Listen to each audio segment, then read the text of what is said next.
Good evening, everybody. So we're just going to do some nephrology questions. So if anybody's got doubts, you can ask me there and then. I think people send some messages, but some reason when I'm doing the presentation, it's Zoom doesn't show me the messages. I don't know whether it is something to do with the setup I have or not. So you can stop me and ask me question there and then. I don't mind. After each question, once we discuss the answers, you can ask me there and then. It's a lot more easier for me to go through them as well. We can go back to the question, you can look at the answers and give me your thoughts and so on. Okay. If you have any other doubts, you can send me a message, give me a message at the end. But during the the class, when I'm doing the questions, it's difficult to go through your messages. It actually doesn't, for some reason, I think Zoom doesn't show that to me very well. Okay. So good evening. We'll start. Good evening. So if you're not able to see or anything is not clear, please ask me again. It's a 65-year-old man who presents to the GP, just 1 second, with a 3-month history of progressive breathlessness, weight loss, and the productive cough. He's got history of bone pain. He's got hypertension, usually well controlled. And on examination, with the one significant abnormality that you identify is that he's got a left-sided varicocele. His observations are as follows. His blood pressure is high, he's a little bit hypoxic, and his respiratory rate is about 23 beats per minute. And these are the investigations. He's got anemia with a hemoglobin 9.2. He's got leukocytosis, white count is a bit high. Platelets are normal. He's got a high serum calcium, and serum creatinine is also significantly elevated. And the urine analysis shows a protein and the blood. So to summarize, so he's a gentleman who's got a history of weight loss, breathlessness, bone pain. He's got a varicocele, he's hypertensive, and he's got a renal impairment with hypercalcemia and blood and protein in the urine. Okay. So what sort of things will go through your mind? Renal cell carcinoma with metastasis. Renal cell carcinoma. Yeah. Can you guys hear me? I'm not able to hear any of you. Just 1 second. Is it not muted? What sort of things go through your mind? I've not received any response. It looks like a carcinoma which could have metastasized. Okay. Yeah, go on. Because there is bone pains which the patient is having, there is anemia which the patient is having. Also, the presence of left varicocele makes it possible of being a renal cell carcinoma. Okay. Very good. Okay. So I'm hearing some other audio in the background. I'm not sure. Okay, fine. That's very good. Okay. So what is odd about it? If we suspect renal cell carcinoma, what is odd? What is the odd thing here? Anyone? What's the sir? Please. What is the odd thing? That is something which is out of the normal presentation that you would expect in a setting of renal cell carcinoma. What is different? What else is something odd here, or something which is different than what you could have expected? There is polycythemia, sir. Exactly. Very good. Okay, because these one of the classical triad of exactly, that's right. Because these carcinomas also produced erythropoietin. So generally these patients are polycythemic, but a significant proportion will also have anemia. So that is one of the reasons for putting up this question. So though classical presentation will be with polycythemia, here, given the history, varicocele, etc., which makes it more likely that this renal carcinoma, and with pressing on the left renal vein and the vein going down to the testis as well. That is why he's got varicocele. Very good. Okay. So these are the options. I mean, anyway, we've gone through it already.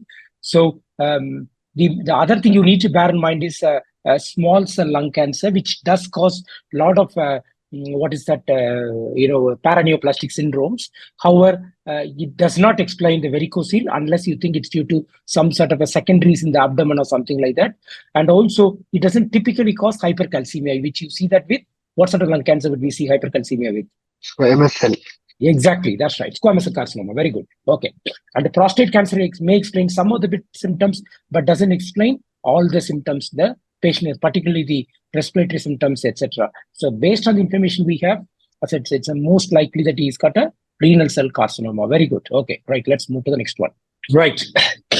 So this is, you are seeing a 38-year-old man with an autosomal dominant polycystic kidney disease in the renal clinic. Which of the following medicines would be useful to slow the progression of his disease?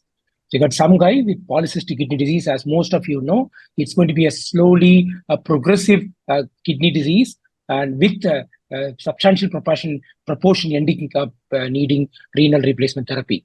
So the question is there any drug or any medicine which we can use to slow the progression of his kidney disease? Valsartan. Okay, I've given you the options. Please wait. Yeah.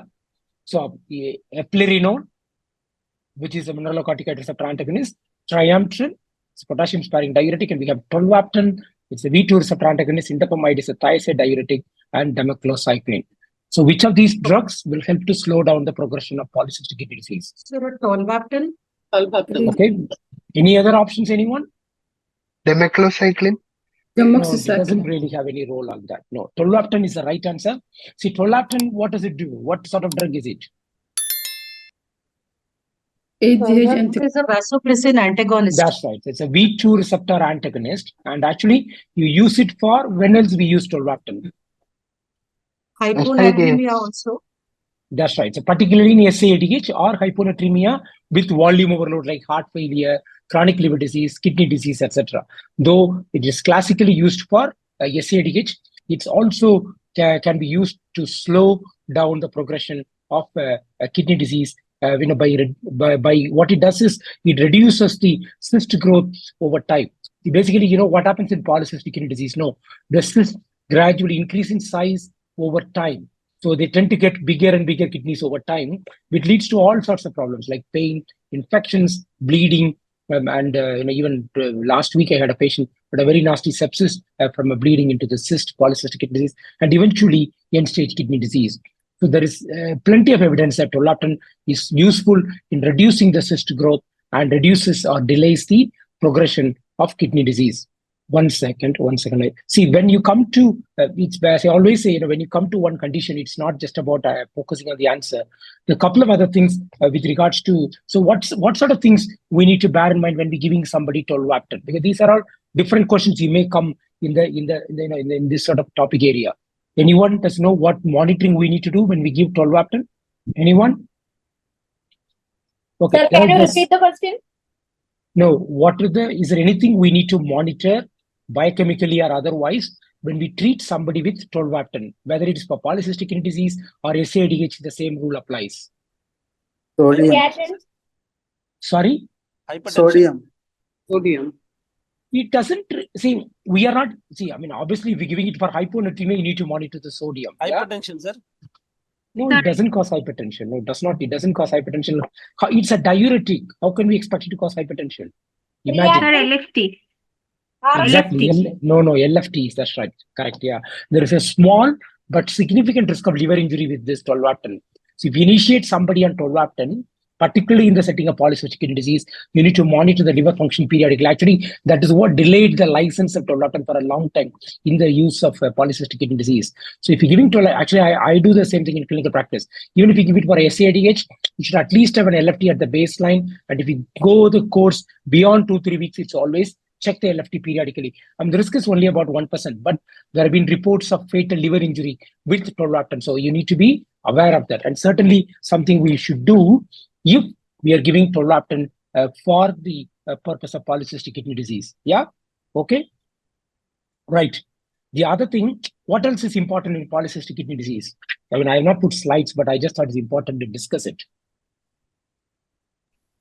Aneurysms, very aneurysms. That's right. Yeah, exactly. So sometimes what happens is there may be a question about a scenario where you have a patient with polycystic kidney disease, okay, who's got a relative who's got a history of subarachnoid hemorrhage. Okay, so important to connect those two. So people with first-degree relative who have had subarachnoid hemorrhage are at a higher risk of subarachnoid hemorrhage. So that is what the risk you will check. So you got a scenario where they're asking, this patient has got a family history or whatever of subarachnoid hemorrhage. But in the first-degree relative, these patients also have a higher risk of subarachnoid hemorrhage, particularly young women, etc., have a higher risk of. So that's also something to bear in mind with regards to polycystic kidney disease. The other option, I think somebody mentioned that already, In case if tolvaptan is not given, but they give, let's say, ACE inhibitors or ARB, they are also equally important in the setting of hypertension in APKD. So if somebody's got hypertension, the drug of choice would be ACE or an ARB. Both have got evidence to slow the progression of polycystic kidney disease. But beyond that, we have tolvaptan. In terms of reducing the cyst size, reducing the complications with polycystic kidney disease, tolvaptan is the drug of choice. Okay. There are some criteria and all you need to follow, probably not relevant in the setting of MRCP level, but there's sort of, you look at the cyst growth over time, the total kidney volume, etc. Just something to bear in mind. Okay. The other question which frequently comes up in polycystic kidney disease is what is the next one we need to worry about? It's a congenital disorder. So let's say what sort of things you will be asked or you need to be aware of. Is the other cyst prolapse. Yeah. So in the exam setup, what you need to know is about the cyst in the other organ areas that may give you a hint, like cyst in the liver, cyst in the pancreas, etc. That may give, like say, they may give a scenario, but somebody got cyst in the kidney, cyst there, and then that will be strongly suggestive of polycystic kidney disease. And these patients have a high risk of hypertension, high risk of atherosclerotic cardiovascular disease, etc. The other thing which you need to bear in mind would be the diagnostic criteria, because let's say sometimes what they will do is they will say this patient has come. They got a young son, 16 or 20, whatever. They want to know whether the child has got, or the child or the son, daughter, whatever, has got any evidence of polycystic kidney disease. So what would you do? What would you advise or recommend? Genetic analysis? You can do that, but unfortunately, it can be not necessarily very much diagnostic. The more useful thing will be ultrasound. Right? But no point in doing it before the age of 25. It's not going to give you the correct answer, because a lot of the time you may be falsely reassured that there are no cysts in the kidney, because these cysts don't generally appear, or they are maybe too small to be picked up on the ultrasound till about 20-25. So generally we won't advise it. So then the next question will be about on the basis of number of cysts in each kidney depending on age, because a lot of people have acquired cystic kidney disease. That is, they will develop some cyst in the kidney, which, like, let's say I'm scanning a 50-year-old guy for hypertension, renal impairment. I find one cyst in each kidney. It's probably not polycystic kidney disease. So there are some criteria you also need to be aware of. I'm just going to go through that in a minute. I'll check with you guys. So as you know, it's the autosomal dominant polycystic kidney disease. It's the most common inherited form. The other one is the recessive one, which happens in the childhood. Yeah. Okay, those people will develop renal failure at very, very young age, in the first year of birth or something like that. And unfortunately, they do not survive for very long. So we have a PKD 1 and 2 for polycystin 1 and 2. Predominantly, it's a type 1 in 85%, and they generally present renal failure a lot more earlier, and it's in chromosome 16. And type 2 is the remaining 15% or so. That is in chromosome 4. That is PKD2. So just something to be aware of. So if we want to check whether somebody's got a suspected polycystic kidney disease, particularly if they got families, that's very important. You don't screen everybody and say this could be polycystic kidney disease. So either if they are less than 30, they need to have 2 cysts, either unilateral or bilateral. And if they're between 30 and 59, 2 cysts in both kidneys, and beyond the age of 60, it's 4 cysts in both the kidneys. So this diagnostic criteria you need to be aware of, because sometimes they will ask questions about that, about what is the diagnostic criteria for polycystic kidney disease. So these are the main things which will come up in the topic of polycystic kidney disease. Yeah. And this is how tolvaptan works. Just picture, not really, mainly basically it acts on the V2 receptor, and eventually it leads to increased excretion of water, so decreases the cyst growth and also reduces total kidney volume. That is what's called TKV. I mentioned that briefly, but you don't need to know too much about it. But what is that? Basically, the bottom line is that it works on the V2 receptor, and over time it reduces the cyst growth over time. And because the problem in polycystic kidney disease is the increased expression of aquaporin. So that is via the V2 receptor, you can downregulate that. Okay. So actually, one of the other treatment that we commonly recommend to polycystic kidney patients is to drink a lot of water. That also downregulates the system. So that is also a simple solution for patients with polycystic kidney disease. You ask them to make sure they drink a lot of water. So this is about the side effects of tolvaptan. As I said, it is not a polyuria, thirst and all, increased urination, etc. That and all, usually we can manage that. It's not a big problem. But liver toxicity, as I said, is very rare. I mean, it's less than only 0.5%, but there's been reports of fatal liver injury. That's why it's important to monitor the liver function test when you are treating patients with tolvaptan, particularly for polycystic kidney disease, because you're going to treat them for a longer period of time. Okay, any questions on that? Can Before this I move be to the next- used? Can this be used in polycystic kidney disease with normal sodium levels, sir? Or Yeah, definitely. Yeah, it's got nothing to do. In this setup, we are not giving it for sodium at all. Okay. You are giving it to, as I mentioned, you are giving it to reduce the cyst growth or slow down the cyst growth. That is Okay. what the purpose is. It's got nothing to do with the sodium in this setup. Okay. Okay. It is all because it's an aquaretic. So basically, aqua means water. It makes you get rid of water, because in most patients with hyponatremia, particularly SADH, what do you have? I have not got any question on that. Maybe next time I'll put a question. So it may be covered in endocrine, but it's also partly renal. So basically, what you have is your total body sodium content is the normal, but you have more retention of water, isn't it? That is what happens in syndrome of inappropriate radiation. So Yes, sir. you have a hyponatremia. So giving tolvaptan, that will get rid of, it doesn't have any effect on the sodium. It makes you get rid of more the water that you accumulated. Yeah. Okay. Okay. Okay, sir. So Understood. that what happens is, but tolvaptan does not cause hypernatremia in normal individuals. I mean, in patients who have a normal sodium levels. Yeah. It does not do that. Thank you, sir. Thank you. Okay, not a problem. So it doesn't have much effect on the blood pressure. It doesn't have much effect on anything else. It doesn't generally come. I use it frequently in the setting of hyponatremia and also in APKD, etc. It's not a drug which causes hypotension, but the nuisance is the polyuria is the problem, because people who frequently complain of polyuria. So you need to tell them these patients need to drink a lot of water. Okay. So it's unfortunately it's a little bit of an expensive drug in the long run, particularly if you're in a country like ours. So that's something to bear in mind. But generally, it's usually well tolerated, etc. Yeah. 1 second. Sir, just give me 30 seconds. I'll just get some water. I left it just 1 second. Just to 10 seconds. Just 1 second. My slide. 1 second. 1 second. This room is such a user-friendly one. Yeah. Okay. So, any questions till that in that area, subject area, whatever? Because polycystic kidney disease is one of the common genetic disorders that you will face in MRCP exams, and also, obviously, it's the commonest genetic disorder in renal medicine, nephrology. So, you all need to know, the most bits about polycystic kidney disease. So, if no questions, I'll move to the next one. Yeah. Sir, Yeah, go on. if AC inhibitors were told in that question, is AC inhibitors more preferable over tolvaptan? No, you see, it's very unlikely they will confuse you with that. You need to read the wordings of that. If they say, if there's somebody's hypertension or something like that, then perhaps you can choose ACE or ARB.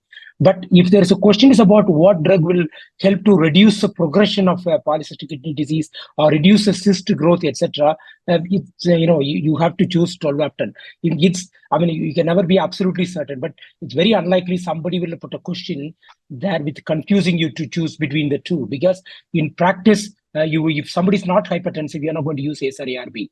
Yeah. Okay, sir. Yeah. Sure. So that will be, yeah. Any other questions? Otherwise, I'll move to the next one. Yeah. Okay. Fine. We did some of these nephrotic syndrome questions before, but still, it's certain areas may not have been covered. Okay. I tried to make sure that they don't get repeated. The same questions as before. A 60-year-old man presents with history of leg swelling and weight loss. On examination, you notice that he's got pitting edema up to the groin. A serum creatinine is normal. A serum albumin is low. So 24 urine protein excretion is 5.6 grams. So obviously, that is what we call is a nephrotic range proteinuria. I mean, different books and everything will say different numbers. Is generally more than 3.5 or 4 grams is what we classify as nephrotic range proteinuria. So he's got edema, he's got hypoalbuminemia, he's got nephrotic range proteinuria. So he's got nephrotic syndrome, no doubt about that. His chest X-ray shows a mass in the left apex. Okay. Okay. But, these are the options. But anyway, I thought I'd go without discussing it. But anyway, never mind. Okay. So he's got a nephrotic syndrome. There is a suspicion of a mass in the lungs. And so the question is, what is the most likely diagnosis? So you got a focal segmental glomerular sclerosis, IgA nephropathy, amyloidosis, minimal change disease, membranous nephritis. All of them are causes of nephrotic syndrome in adults. Yeah. Yes, correct. Membranous glomerulonephritis. Why do you say that? Because this nephrotic Nephrotic range proteinuria is seen common in Why can't membranous it be minimal? glomerulonephritis. That is not the reason. That is the answer. Why can't it be minimal change disease? Lung cancer is associated with Exactly. That is the Lung point. That malignancy. is the point. Yeah. Membranous nephropathy is the most common most common cause of nephrotic syndrome in the setting of malignancy. That is why it's membranous nephropathy. It's not because of nephrotic syndrome, because minimal change also can give you nephrotic syndrome. Typically, it happens in children and young adults. But I have seen even 80-year-olds with minimal change disease. It does happen. Amyloid, there is no suggestion of something else like long-standing chronic disorder or etc. IgA nephropathy can give you nephrotic syndrome, so typically doesn't, and the FSGS also gives a nephrotic syndrome. So, but because of the presence of malignancy only, we are choosing membranous nephropathy as the likely diagnosis. Okay, right. Oh, one additional thing I forgot, and it's there actually. I mean, I should have asked the question. Never mind. So the other thing to bear in mind is when somebody is nephrotic with low albumin, they have increased risk of thrombosis. Yeah, you guys are familiar with that? We frequently anticoagulate. But does anybody know which of these nephrotic syndromes? Yeah, there's something I want to discuss. That's why I put the note there. Is because it's really impossible to cover every question. No, that's why I put these things there, so that I don't forget to discuss these things. The thing to remember is that there is a increased risk of thrombosis with nephrotic syndromes, particularly when they have a low albumin, the risk is high. So generally, people with albumin level of less than 2, we would consider anticoagulation for them till the nephrotic syndrome is resolved, because these people can develop all sorts of thrombosis. You see people in clinical practice with pulmonary embolism, DVT, even bowel infarction secondary to thrombosis in the setting of nephrotic syndrome. So does anybody know about any connection between risk of thrombosis and the type of nephrotic syndrome? Anyone? Because More common with the minimal change, sir. no, because of theoretic- secretion. No. Because of That was not. I was not asking about the cause. I was asking with regards to different etiologies of different nephrotic syndrome, like membranous, minimal change, FSCS, etc. Which of the following has got the highest risk of thrombosis? Anyone know? Anyone else? Minimal change. because loss of antithrombin 3. No, I heard the minimal change. Yeah, sorry. I heard that. Anyone else? I said any other. No, I was not asking why it happens. My point was which of these things is more likely to be linked with increased risk of thrombosis. Out of all these 5 options, let's say the same options, which of this the one is the most likely linked to be malignancy? Sorry, thrombosis. FSGS. Again, we have to go for membranous, sir. Membranous Exactly, correct. That's right. Membranous is the one with the highest risk of thrombosis among all nephrotic syndrome. The risk of thrombosis membranous is many-fold higher compared to all other causes of nephrotic syndrome. Okay, so just again, sometimes question may be asked on that. That's why I wanted to be reminded to be put on the put a note here that discuss about the increased risk of thrombosis. So malignancy, membranous nephropathy, increased risk of thrombosis. And then other thing, membranous nephropathy, we discussed it last week, is a connection with SLE. You remember that? Not last week, 2 weeks before I discussed it. You remember? Yes, SLE will cause class 5 class 5 lupus nephritis is membranous nephropathy. Membranous. So these are the things you need to remember. And the other thing which we frequently come across is question we may get asked is I'm going to the next question.